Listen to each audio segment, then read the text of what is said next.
Most men, we don't lose our marriage in a moment. We actually lose it 1,000 interactions, small interactions over time. I'm sick and tired of these situations that we find ourselves in, and I want men out there to be more proactive. Someone who has high mental load is also going to have high stress. And if they don't feel like they're getting help, and if they don't feel like the other person understands the mental load that they're facing, they feel unseen, they feel unheard, and they feel unsafe, and they don't feel nearly connected to us, which leads to resentment. Resentment, it's not always loud. A lot of times it's not screaming matches, and it's not closed doors. It's silence. It's disinterest. It's distance. It's when she's emotionally withdrawing, yet she is still living under your same roof, and she's still going through the motions with you.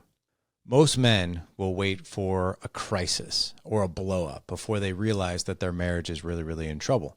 Because quite frankly, we don't necessarily see all the warning signs because we're busy. We have a lot of things going on. We're out providing, trying to lead, trying to raise kids, trying to do a lot of different things, thousands of different things sometimes it feels like during the day. And all the while we're really, really busy and we take our eyes off the marriage. We don't mean to, but it is something that happens. This episode is all about catching the drift before it happens. This is all about preventive measures and the warning signs that you might be seeing in your marriage before a blow up. Gentlemen, what's going on? My name is Larry Hagner. I am the host and founder of the Dad Edge podcast, This Mission and Movement. I hope you guys are doing well. You know, this podcast today and the series for the entire month of June in 2025 is all about the silent killers of marriage. Because here's the thing, guys. At the end of the day, I'm really, really sick and tired of getting emails from men in the audience that I don't know. And some of these guys I do know, but a lot of these guys, I don't know who they are. But I get these emails from guys like, hey, man, like, I'm not sure what to do. She literally just rolled over one morning and just told me, I don't think I love you anymore, and I think we should separate. Or I'm not sure if we have a future together. Or I've kind of been thinking for quite a long time that we're not meant for each other. And this comes as a shock usually. And when I say I'm sick and tired of these situations that we find ourselves in. And I want men out there to be more proactive, just for us to be more proactive, to be more observant, to see these warning signs when they actually happen. It's almost like looking at an EKG. And if you understand what you're looking at with the T waves and all the other things that you see in the EKG, you can see abnormalities if you're trained in it. If you're not trained looking at an EKG, you might be like, oh, it's just beeping, like beep, beep, beep. But if you're not measuring those waves, there could be a serious problem. And that's why there's serious problems all the time in marriages that go unnoticed. And quite frankly, we're not observant at some of the warning signs. And today is all about getting in front of some of those silent killers that might be absolutely decimating your marriage without you even knowing. And trust me when I say, not only have we helped thousands of guys in their marriage in the Dad Edge Alliance, I've helped several men with their marriage one-on-one. And I was there too. I've been married for 23 years, and you don't get to 23 years of marriage without some seasons or some years of not knowing what the heck you're doing. And then you got to learn. And some of us, unfortunately, we learn way too late, and we've already lost our marriage. We've already lost our family. We've lost our kids because we just didn't see the warning signs. And this podcast today, guys, it's all about doing just that, recognizing these signs, doing something about it. Because at the end of the day, last time I checked, there isn't any man that I know that was like, yeah, I can't wait to lose my family. I can't wait to lose my marriage. In fact, I really got to give it up to a lot of guys, because in the face of adversity, when a woman just randomly, well, I shouldn't say randomly if we know the warning signs, but just turns over one day and was like, yeah, I'm done here. And a guy is like, holy crap, I didn't see that one coming. I want this podcast and this movement and these shows, especially in June, to give you guys the playbook on some of these things that are very, very sneaky. It's like high blood pressure. High blood pressure, there are no symptoms. High blood pressure is known as the silent killer of cardiovascular disease, and we usually don't know we have it unless we're going to get wellness checks and getting our blood pressure checked. But a lot of times it doesn't happen until the heart attack, right? There really isn't any symptoms for high cholesterol either, if you really think about it. Like So we could have high blood pressure, high cholesterol, literally be on death's doorstep for a massive life event to happen and have no symptoms. And then suddenly, boom. Like, how many times have you heard, like, oh my gosh, that person was so healthy. How in the world did that happen? It was a silent killer. Wasn't paying attention to the warning signs. When it comes to our marriage, it's really no different. Most men, we don't lose our marriage in a moment. We actually lose it 1,000 interactions, small interactions over time. We lose our marriage 1,000 interactions over time that are really, really small, that are microscopic, that we don't really notice. And then suddenly we're like, holy crap, like, I don't know what happened. We just drifted. We just grew apart. And I don't want that to happen to you guys. And I know that you don't want this to happen to you either. So let's break down a few things. And I'm also going to share some stories in my own relationship when it comes to this, and maybe even some clients in the past. So here's one thing that happens in marriage. We have a buildup. Usually one of the main complaints from our wives is this buildup of ignored emotions or her mental load or unspoken expectations. So let me explain this really quick. So ignored emotions. And I know because I was in this boat too, but when we see our wives and when we talk to our wives and we interact with our wives, or maybe our wives come to us and they're talking to us about whatever, maybe she's talking about her friend Jill and the drama or whatever, right, that's going on, or the issues that she might be having at work, or issues that she might be having with her mom, or whatever else, right? Whatever it is that she's coming to talk to you about, what we usually like to do is we like to solve it. And why do we do that? We do that because we don't want to see our wives in pain. We love them. We care about them. So the best thing that we know how to do is like, well, I know how to take away their pain. Like if she's having issues with her friend Jill, like I can give her advice on how to get over that. If she's having issues with somebody at work, I can give her advice on that. If she's having issues with her mom, maybe I give her advice on that. The funny thing is though, is that our wives don't even think we have emotional IQ if all we're doing is trying to solve their problems during a conversation. Instead, when we listen and validate, oh my gosh, it does wonders. And dude, I was right there with you guys. Like when my wife comes to me and she is upset about something, and all I do is like say something like, man, that sounds really frustrating. Tell me more about that. Like, I'll be honest. I feel like the biggest useless piece of crap in the room, because I'm like, what am I doing? I'm just listening. I'm not even offering any value. I'm not even offering any advice. Well, guess what? That's actually most of the time what she wants, because our wives' 3 basic needs, you guys have heard me talk about this, is to feel seen, heard, and safe. Man, I could not get that through my thick skull for over a decade. Finally, probably a decade and a half, like 15 years. I've only been decently good at this for the past 7 years, really good at it the past few years. There are still times, though, I have to get in my own way because all I want to do is, oh, I know the answer to this problem and I could just solve it, right? I could just solve it. So that's number one.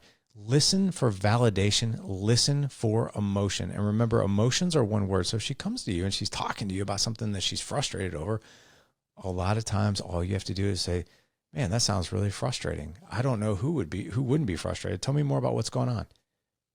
What you just did there is you gave her exactly what she needed, which is to be validated in her emotional state, because when you do that, she feels seen, she feels heard. And because you do that in such a really calm, confident, masculine, good way, she feels safe. And she's going to talk to you more, which is really, really cool. That's exactly what you want, because our wives don't come to us and talk to us about whatever it is that they're facing because they want solutions. Sometimes they want that. Sometimes they do want that. I will never say always and never, but I just said never. But you know what I mean? We never want to globalize anything and say it's always like this or it's never like that. You know, for some relationships, in my relationship, I would say that Jess and I, when she comes and talks to me about something, we talk about solutions, I would say maybe 20 to 30% of the time at the most. 70 to 80% of the time, all I'm doing is listening. And that does wonders, because that's really all she needs. That's really all she wants, because she's not talking to me about solving a problem. She's talking to me because she wants to feel connected to me. She wants to know that I care. She wants to know that I hear her. She wants to know that whatever she's facing, it's just as important to me as it is to her. Because you know what? It is. My wife is my best friend. She is my best female friend. I do have best male friends as well, but my ride or die, my best friend, obviously, is my wife. And I would do the same for one of my buddies. Now, listen, if one of my buddies needed solutions, of course I'd talk to him about solutions, but my wife is my best friend. So whatever's important to her is important to me. Just like my best dude friend, whatever's important to him is important to me. Just like one of my clients, whatever's important to him is important to me. A lot of times when it comes to our wives, it's like, oh, she's just going through her thing, or she's just venting about that thing. She's just being her, she'll be fine. She'll get over it. Imagine for a moment if we had that type of view of our clients, or maybe even our best guy friend might be in crisis. Be like, dude, you'll be fine. Come on, man. You'll be all right. You're just doing your thing. We don't do that to our best friends, but we'll do that to our wives. And we don't do it on purpose. We just do it because we know them that well, right? Because we kind of get complacent in the relationship. We get complacent. She gets complacent. We kind of lose that focus a little bit. So just know this. The ignored emotions, I'm not saying you don't understand how she feels. You probably understand what she feels, but does she know that you understand how she feels? Because that's the main point right there. Does she know that you know how she feels? You might know, oh man, she's frustrated. But if she doesn't know that you know that, then she feels emotionally unseen. So when we say these things, we want to say them out loud. Man, that sounds really frustrating. Tell me more about that. Those three words also are a welcome mat. Tell me more is a welcome mat for come and talk to me more. I'm interested. You got me. And by the way, if you don't think this is attractive or sexy as hell, just remember this. Interested people are interesting. Your wife, one of the reasons that she fell in love with you in the first place is because you were genuinely curious about that woman. Think about the first time you took that woman out on a date. You were so excited. You couldn't wait to talk to her. You couldn't wait to find out about her childhood. You couldn't wait to find out about her siblings, her mom, her dad, her friends, her experiences in college. Maybe not that. What she does for a living, why she likes it, what her faith is like, her hobbies, all these different things. You just can't wait. Can't wait for information. Just get to know her. Well, guess what? We have an opportunity every single day to get to know our wives on an emotional level. And we do that by being interested in them, genuinely interested in them with genuine curiosity. We don't have to solve a thing to create intimacy. Sometimes we do, but for the most part, we don't. That's number one, is they feel emotionally unseen. So if you feel that if you see that your wife is going through an emotion, say it out loud. When you say it out loud, like I'm saying, the way it lands for her is, oh my gosh, he knows. Oh my gosh, he understands. Oh my gosh, he gets it. That's what she's saying. Believe it or not, when we do that. Another thing that our wives carry that also is a catalyst for resentment is mental load. Now, what is mental load? I had Zach Watson on the podcast. It was several months ago, but he is a mental load coach in relationships. Had no idea there was such a thing. And then I really dove into this and I was like, wow, this is not only just a thing, but this is a big thing. So think about this. Mental load for our wives and for us too. These are all the unsaid, unspoken things that we are dealing with, that we're also carrying, that we're probably managing. A lot of things are going on. So like, for instance, my wife's mental load. She's a stay-at-home mom. Now, from a surface level, a lot of people might be thinking like, well, she's a stay-at-home mom, so she doesn't have a whole lot going on. That's absolutely not true.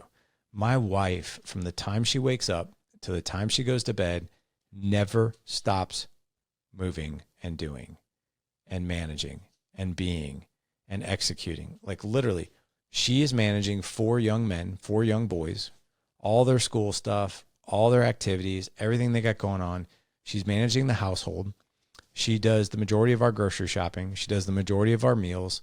She does the majority of paying the bills. I mean, she manages a ton.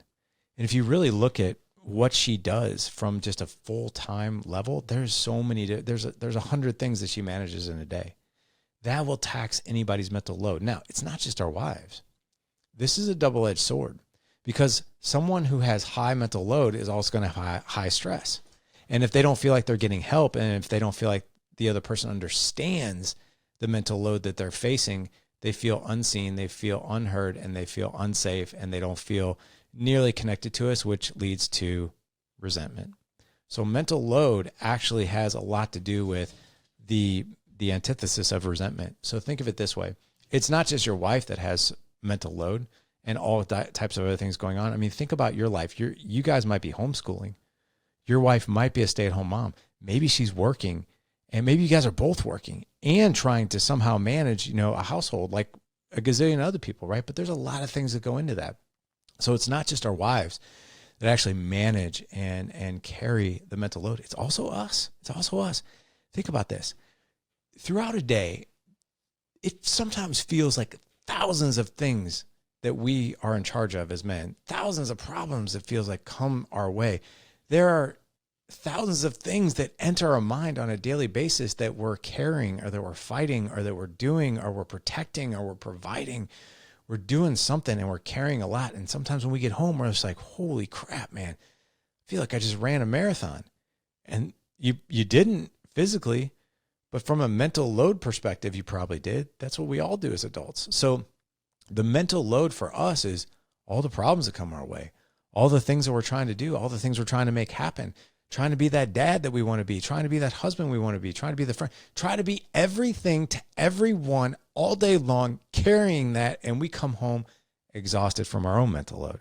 And what happens in our marriage is, as soon as our wife is like, hey, you're going to take out the trash, or you're going to do this, we snap, because we sometimes feel like, man, and again, this sounds, I don't even like saying this, but like, am I even appreciated around here as a guy?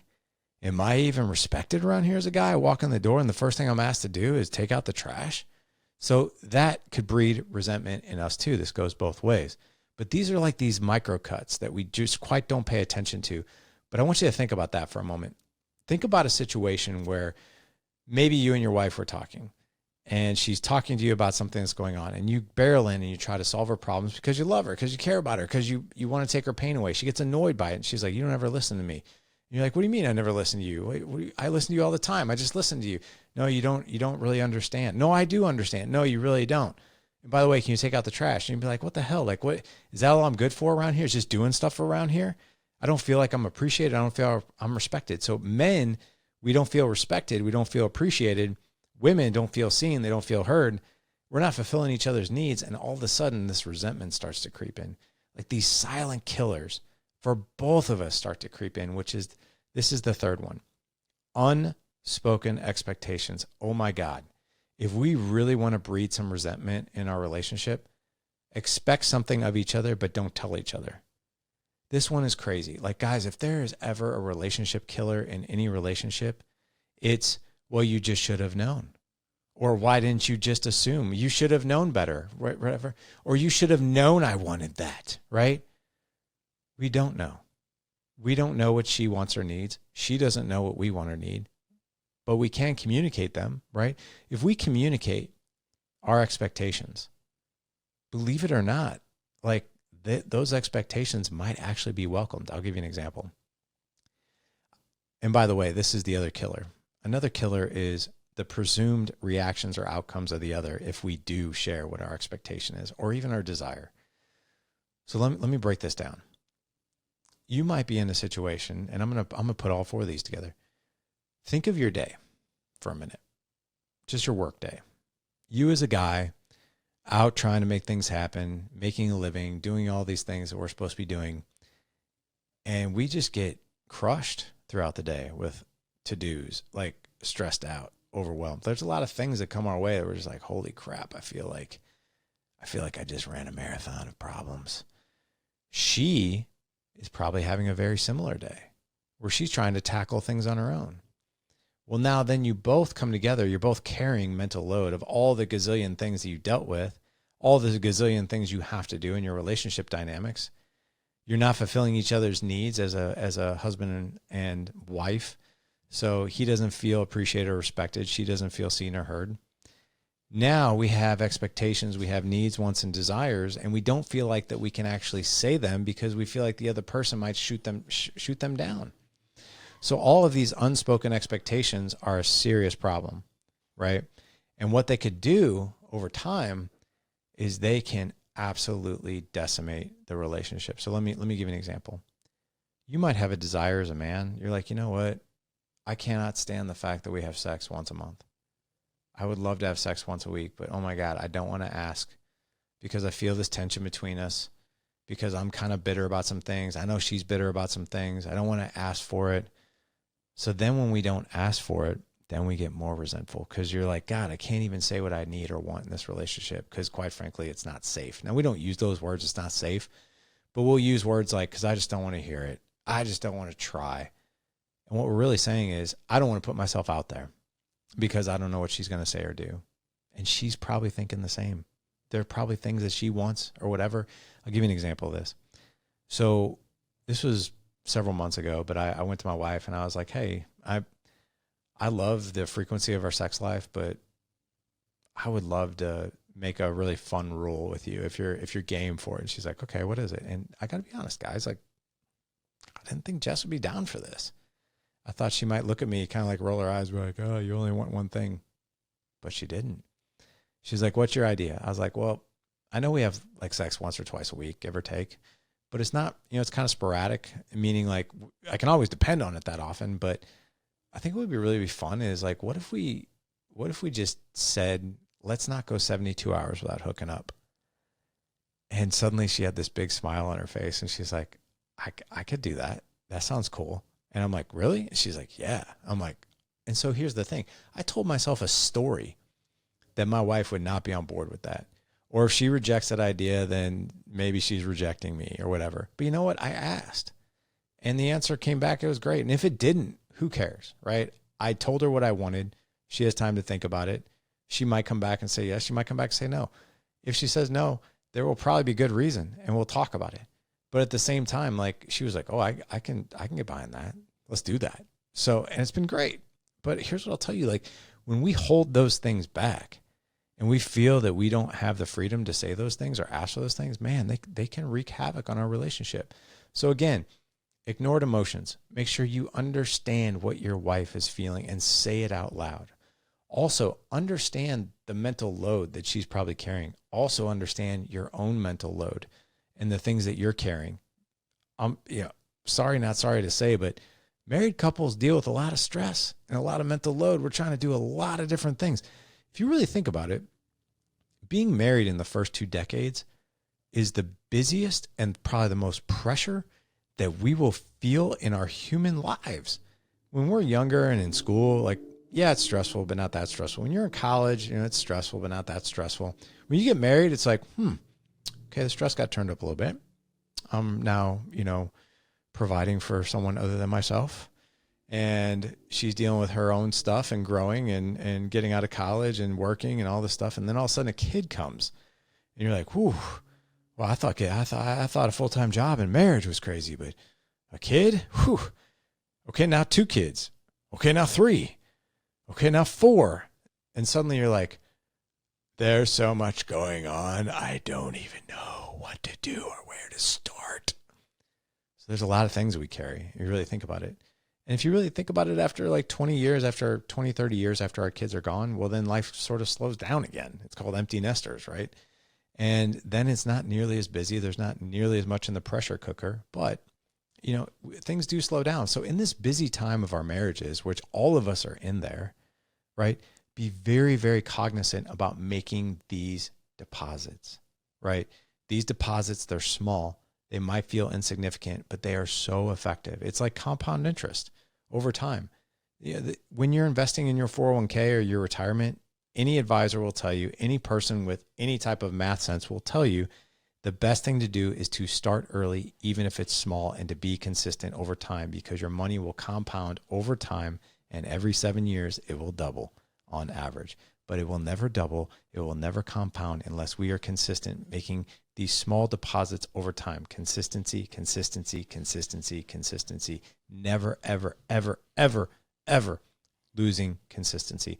Because with complacence and not being consistent, that's where resentment and all kinds of problems will creep in. So be on the lookout for these things. When you see your wife going through an emotion, talk to her. Don't try to solve her problems. Just validate where she's feeling and ask for more. Man, that sounds infuriating. Tell me more about that. What's going on? Suddenly you become one of the most attractive people ever because you're interested in her. Suddenly she's reminded how much she cares about you, how much she loves you because she feels loved and cared for. Also, unspoken expectations, unspoken needs, wants, and desires. Share these things. Share these things with each other. Do not bottle them up. Do not keep them pushed down, because when a person doesn't feel safe to share what they need, want, or desire, what an expectation is, that is only going to breed more and more resentment. So what do? Go to every conversation with your wife looking to label what it is that she might be feeling. Also look to validate her emotional state. You don't need to solve all of her problems. Remember, one of the most attractive things that we can do as a man is listen. A man who listens and really listens, not for words, but for feelings, and can connect with his woman, that guy is the sexiest man alive. He is. I don't care if he's got a dad bod, whatever. A man that listens intently is a sexy man to a woman. Okay. So keep that in mind. So gents, this is just week 1 of June, first Friday of the month. And for the next 3 weeks, every Friday, I'm going to be giving you a lot of different advice, a lot of different value on how you can go elevate your marriage, how you can make it better, and the things, most importantly, the bear traps that are out there that are just waiting for you that you don't see. Like these tiny little things that we talked about today that we just don't see. Normally what we're looking for is something that's in crisis, right? Something that's horrible, right? We don't have to wait that long. In fact, we can sniff these breadcrumbs from like a mile away and know that there might be trouble coming in the future. And the best thing that we can do is get in front of it. And this is how we do it. Being proactive, not reactive. Don't wait for a crisis. Don't wait for your wife to tell you that there's a huge problem. Don't wait for her to tell you, I don't love you anymore, and I think we should split up. When you start hearing things like, you never ask how I'm doing, or you're always trying to solve my problems, or I feel like I'm always managing everything, or do you even notice me anymore? Things like that, right? Or if she says, I'm fine. If you ask her how she's doing and you get that type of answer, I'm fine. What that really means is I don't feel safe to tell you how I'm doing. And that annoys me, and I'm resentful because of it. So that's when you dig just a little deeper, get really curious, not to solve our problem, just to connect, just to get really curious on what is going on. Think of it like this. That can be scary, because when we really dig deep and we start to peel back the onion layers and we're asking our wives something might be going on, or she might be harboring some resentment, that's scary stuff. It's really terrifying, because you might hear something that comes your way and you're like, damn, I didn't feel that one coming. But here's what I'll tell you. Last thing I'll share. I used to work in surgical device sales. So I was in the OR. I was in scrubs every day and the OR every day. And one thing I can tell you, one of the biggest things that a surgeon never wanted, and a patient never wanted, and a hospital never wanted, was a surgical site infection. Surgical site infection costs a hospital about $5,000 and could cost a patient their life or a limb. Surgical site infections are gnarly. They're nasty. Staph infections, all kinds of really bad things can happen when you get a surgical site infection. So if you do get a surgical site infection, the patient has to come back, and then they have to do what's called a debridement, which basically means they cut that infection out. And it is awful. It smells, it's terrible, it's gross. But as soon as they get that infection out, they can now treat the actual problem and do away with the infection altogether. But extracting the infection is disgusting. It's gross. It's horrible. No one wants to do it. But if you leave that infection in there, the patient could either lose whatever limb that infection's on, or they'll die. They'll get septic and die. Just as a relationship will get septic and die when too much resentment is harbored. And the way to do that is to always have conversations like this. Gentlemen, hopefully today was helpful for you. From my heart to yours, go out and have better conversations with your wife. Go out and create connection, because that's what it's all about. Take care. Live legendary.